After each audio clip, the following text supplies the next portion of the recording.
Hello दोस्तों, आज हम देखने वाले हैं मोस्ट इम्पॉर्टेंट क्वेश्चन। जी हाँ दोस्तों, एक नंबर का मोस्ट इम्पॉर्टेंट क्वेश्चन आधुनिक युग के बारे में। ठीक है, और यहाँ पे हम टोटल आपको 50, जी हाँ 50 क्वेश्चन, 50 क्वेश्चन आपको इस वीडियो में बताने वाले हैं जो इम्पोर्टेंट क्वेश्चन है और हर एक टॉपिक से उठाया गया क्वेश्चन है। ठीक है, इसके पहले मैंने सारा क्वेश्चन का आंसर भी मैंने करवा रहा है। ठीक है, जो कि नहीं अगर आप देखें तो डिस्क्रिप्शन में लिंक है, जाके देख सकते हैं। पहला कि किस युग को आधुनिक हिंदी कविता का सिंह द्वार कहा जाता है। ठीक है, तो यही हो जाएगा आपका भारतेंदु युग को। ठीक है, जहां भी आपको ऑप्शन देखने को मिल जाए भारतेंदु युग, ऑप्शन तो आपको देखने को नहीं मिलेगा। अगर ऑप्शन देखने को मिले तो आपको भारतेंदु युग में मारना है। ठीक है, और अगर ना मिले तो आपको यहाँ पे लिखना भारतेंदु युग। ठीक है, चलिए उसका दूसरा क्वेश्चन बोला गया कि द्विवेदी युग के प्रवर्तक कौन थे, तो महावीर प्रसाद द्विवेदी थे। ठीक है, चलिए क्वेश्चन नंबर तीसरा है कि हिंदी का पहला सामाजिक उपन्यास कौन सा माना जाता है, तो भाग्यवती। कौन सा दोस्तों? भाग्यवती। क्वेश्चन नंबर 4 है हमारा कि सन 1950 से पहले हिंदी कविता किस कविता के रूप में जानी जाती थी, तो प्रयोगवादी के रूप में जानी जाती थी। नेक्स्ट क्वेश्चन है ब्रज भाषा का सर्वोत्तम कवि है, तो ब्रज भाषा का सर्वोत्तम कवि कौन है, तो सूरदास। कौन है? सूरदास। नेक्स्ट क्वेश्चन है आदिकाल के बाद हिंदी में किस साहित्य का उदय हुआ। आदिकाल के बाद हिंदी में किस साहित्य का विकास हुआ, तो भक्ति साहित्य का। क्वेश्चन नंबर 7 है किस काल को स्वर्ण काल कहा जाता है, तो भक्ति काल को।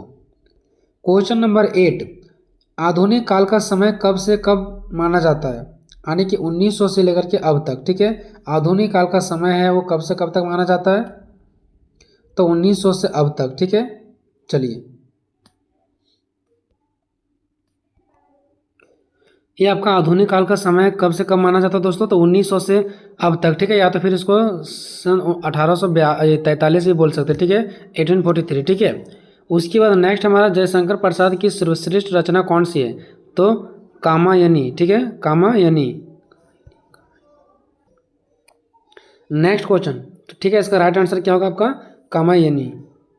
बिहारी ने क्या लिखे? ठीक है, जो बिहारी जी थे उन्होंने क्या लिखा, तो दोहे लिखे। क्या लिखे दोस्तों? दोहे। क्वेश्चन नंबर 11 है कि कबीर किसके शिष्य थे। कबीर किसके शिष्य थे, तो रामानंद के। रामानंद के ही शिष्य थे। नेक्स्ट है चप्पू किसे कहा जाता है। चप्पू किसे कहा जाता है, तो गद्य और पद मिश्रित रचनाओं को। जो गद्य और पद से मिश्रित रचना होता है, मिला हुआ रूप रहता है, उसी को बोला जाता है चप्पू। क्वेश्चन नंबर 13 है कलाधर उपनाम से कविता कौन से कवि लिखते हैं। कलाधर उपनाम से कविता कौन से कवि लिखते हैं, तो इसका राइट आंसर होगा जयशंकर प्रसाद। क्वेश्चन नंबर 14 है कि तुलसीकृत रामचरितमानस में कौन सी भाषा का प्रयोग किया गया। जो तुलसीकृत रामचरित है में मानस में कौन से भाषा का प्रयोग किया गया, तो अवधी भाषा का प्रयोग किया गया। नेक्स्ट है रामचरितमानस का प्रधान रस है, तो शांत रस। क्या है? शांत रस है। क्वेश्चन नंबर 16 है आपका सबसे पहले अपनी आत्मकथा हिंदी में किसने लिखी, तो डॉक्टर राजेंद्र प्रसाद।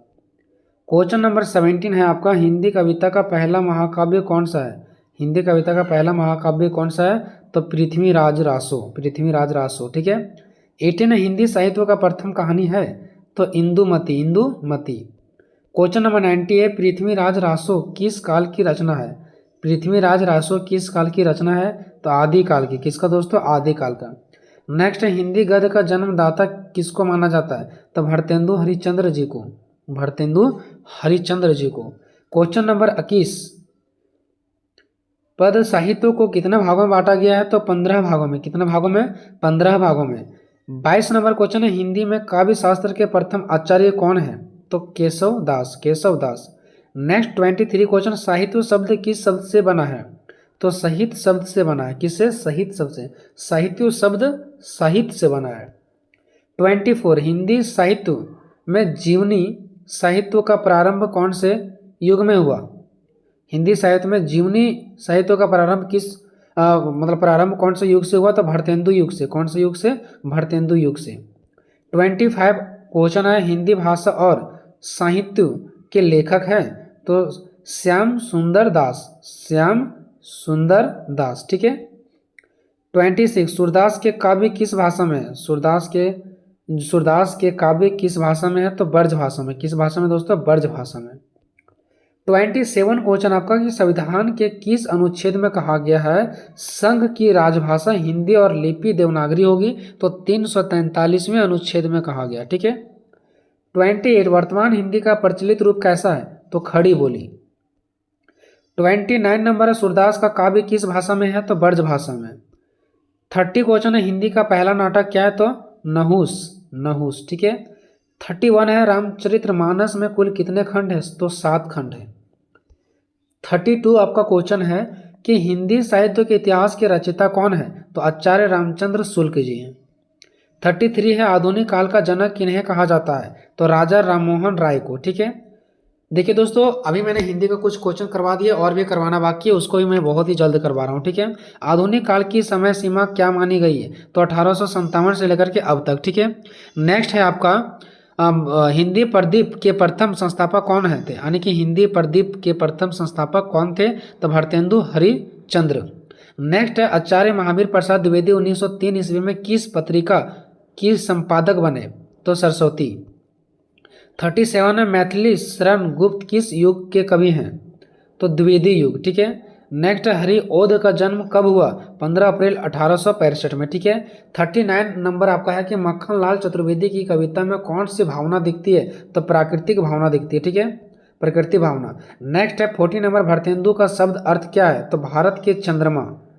41 है द्विवेदी युग के बाद कौन सा युग आता है, तो शुक्ल युग, जिसको छायावादी युग भी कहा जाता है। नेक्स्ट है 42 पूजा गीत के कवि कौन थे, पूजा गीत के कवि कौन थे, तो सोहन लाल द्विवेदी।